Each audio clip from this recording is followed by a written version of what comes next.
सोनी साहब, वैसे हर सेंटर में मिनिमम कितने कैमरे लगे हुए हैं और फिर उनका आप किस तरह वो रखते हैं कि कहाँ कहाँ कौन से मकाम आते हैं जो आपकी प्रायोरिटी होती है कि यहाँ पर लाजमी कैमरा लगना चाहिए? देखिए, एवरेज हमारे 100 कैमरे का है, हम्म। एवरेज।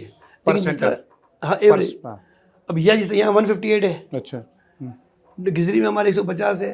अब हमारे जो साहिल थाने हैं उसमें बहुत एडवांस टेक्नोलॉजी लेकर आए हैं, तो उसके अंदर कैमरे कम है लेकिन कॉस्ट उतनी है। सही। अब इसी तरह अजीज़ाबाद है, अजीज़ाबाद में 85 है, यानी अब सब्जी मंडी है वो 170 है।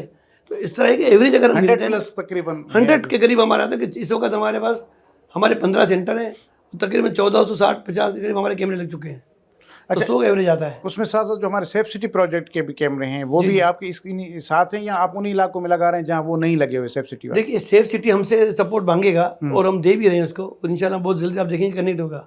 सेफ सिटी आ रहा है सुपर मेन हाईवे के ऊपर, हम गलियों में हैं। अगर शहर पाकिस्तान में गुजरते हैं, अगर आप बोले मैं इत्तेहाद को ले लूँ तो ले लें, ले लें। हाँ, लेकिन इत्तेहाद के अंदर वाले जो पोर्शन है वहाँ सब हमारे कैमरे लगे हुए हैं। सही। तो जब भी सेफ सिटी आएगा तो वो हमसे कनेक्ट करेगा, जब जाके चीज़ इसकी मुकम्मल होगी और हम देंगे, हमें कोई मसला नहीं तो है। अभी आप सेफ सिटी से कनेक्ट नहीं हुए, अभी होने नहीं जा है, रहे हैं? अभी होने जा रहे हैं। वैसे सर्वे हो रहा है इसका। वैसे अगर किसी भी थाने में कोई वारदात हो रही है या किसी को कोई मुजरिम की तलाश है तो वो आपसे किस तरह रब्ता करते हैं? वो पुलिस टू पुलिस रब्ता होता है या आपके कम्युनिटी पुलिस से भी वो रब्ता करते हैं? मिसाल के तौर पर अगर कोई हैदराबाद में कोई क्राइम हुआ है और पुलिस को लगता है कि क्रिमिनल कराची आया है तो फिर वो आपसे किस तरह रब्ता करते देखिए, इसमें ये होता है कि हमने पूरा सेटअप जो रखा हुआ है ना, हमारी कोई हेल्पलाइन नहीं है। हमारी हेल्पलाइन 15 है जो पुलिस की हैं है। पुलिस की हैं? वो पुलिस के पास जाएगा, पुलिस इस अथॉरिटी के वो आगे कैमरे देखेगा। हम किसी को कैमरे की तरफ लेके भी नहीं जाते हैं। पुलिस के थ्रू होता है पुलिस सारा? सारा काम पुलिस के जरिए। आप सिर्फ पुलिस को फैसिलिटेट करते हैं, पब्लिक को जो मामलात हैं वो जाकर पुलिस से रुजू लेकिन करते क्योंकि जब वो यहाँ आता है हाँ। तो हमारा मेंबर भी होता है, तो लिहाजा उसका काम हो जाता है। हाँ। उसको पहला फेज मिलता है पुलिस का, सेकंड फेज हम जैसे लोगों का मिलता है। तो वो पब्लिक जो होती है मुतमिन हो जाती है कि नहीं अब हम सही जगह पे आए हुए हैं, चीज़ें हम देख रहे हैं, सब कुछ कर रहे हैं। फिर हम पुलिस को बोलते हैं भाई अब ये मिल गया बंदा, ये गाड़ी की नंबर प्लेट आ गई, चेहरा आकर पकड़ के दो इसको। अच्छा, उसके साथ आप देखिए कि बहुत सारे इलाकों में जिस तरह आप बता रहे हैं कि आपके कैमरे लगे हुए हैं और ज़ाहिर है वो शाहराहों पे या एंट्रेंस हैं गलियों की जी, इस जी। तरह, और बहुत सारे लोग ऐसे हैं जिनके अपने भी कैमरे घरों में एंट्रेंस पर मेन गेट पर अंदर लगे हुए हैं।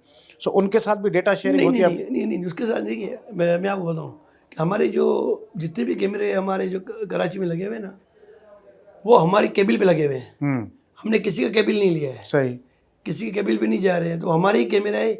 और हम जो स्पॉट पे जहाँ कैमरे लगाते हैं ना, उसमें हम लॉ इन्फोर्समेंट एजेंसी को बिठाते हैं कि आप हमें बताएं कि हॉट स्पॉट कौन सा है, फिर वहाँ कैमरे लगाते हैं। फिर उसके कोई भी रास्ता अंदर आने के बाहर अगर रास्ता है ना, वो हम 4-4 कैमरे लगा देते हैं कि ताकि जो जितने भी हमने आज तक 200 से ज़्यादा केस पकड़े हैं हमारे CPK ने, वो पकड़े गए इसी सेंस में कि हमने इसको चारों तरफ से घेर लिया है।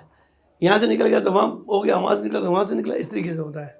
और जहाँ तक फिर आप वो जा रहे हैं आपके बस जा कैमरा रहा है, उसको ताकुब में है और फिर वो कहीं ताकुब में जाकर रिकॉर्डिंग पकड़ा- आती है, फिर बहुत सारा काम होता है, फिर जेल सॉफ्टवेयर को उठाते हैं, उसमें उसको मैच करवाते हैं, कहीं ना कहीं पे निकल ही आता है। अच्छा, वैसे एडवांस में पता चलता है आपको कि ये कोई गाड़ी है, ये क्राइम में इस्तेमाल हुई है, या वो ये बंदा है, ये क्रिमिनल है, इस तरह की कोई डिटेक्शन है आपके देखिए, पास? हमारा अभी जो ANPR कैमरा जो मैंने अभी आपको विजिट करा है ना, ये वाहिद कैमरा है जो रियल टाइम में बताता है कि गाड़ी चोरी में है कि नहीं है।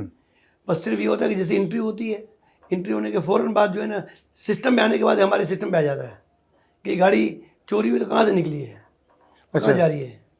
फिर यहाँ पर जो बैठे हैं लोग वो क्योंकि उसको मॉनिटरिंग क्योंकि आपने ऑलरेडी पुलिस को दी हुई है तो फिर बाकी काम उनका है कि वो कैमरे में देख रहा है ना। हाँ। अब वो बोलेगा, अगर बोलेगा वही, अगर ये निकला इस तरफ तो बोले गिजरी का थाने केबल उठाओ, आगे जाओगे तो साहिल थाना होगा, फिर निकलना इसको यहीं से है। तो ये है कि देखिए हमारे पास नफरी की तो कमी है ना। अब हमारा प्रोजेक्ट 150 कैमरे का है NPR, उनके पास तो नफरी नहीं है ना। हमारे पास तो 40 कैमरे की नफरी नहीं है इनके पास। सही बात है। 40 NPR लगे हुए। अभी आपने देखा जो क्राइम का डेटा जा रहा है, नफरी का इशू है ना, नफरी का। और जहाँ आपने 4 कैमरे लगा लिए, समझो कि आपने 40 पुलिस वाले खड़े कर दिए वहाँ पर, इतना बल्कि उससे भी ज़्यादा इफेक्टिव होगा। और दूसरी चीज़ ये कि जिस तरह ये क्राइम होता है कि चले भाई हो गया, आपने उसको फिर चेक किया, पकड़ा, फिर उसकी वीडियो निकाली, एक तो ये चीज़ होती है। दूसरा है कि कैमराज की इंस्टॉलेशन से खुद पहले मतलब क्राइम रिड्यूस कितना हुआ है कि लोगों को, क्रिमिनल को खौफ हो कि यहाँ कैमरा लगा हुआ है मुझे नहीं, तो वो अगर आपके इन कैमरा इंस्टॉलेशन से पहले का डेटा या अभी का डेटा निकाल तो कितना रिडक्शन हुआ है? मैंने कहा ना सर, मैंने आपको वही कहा कि 50 से 60% स्ट्रीट क्राइम जो है ना ये खत्म हुआ है।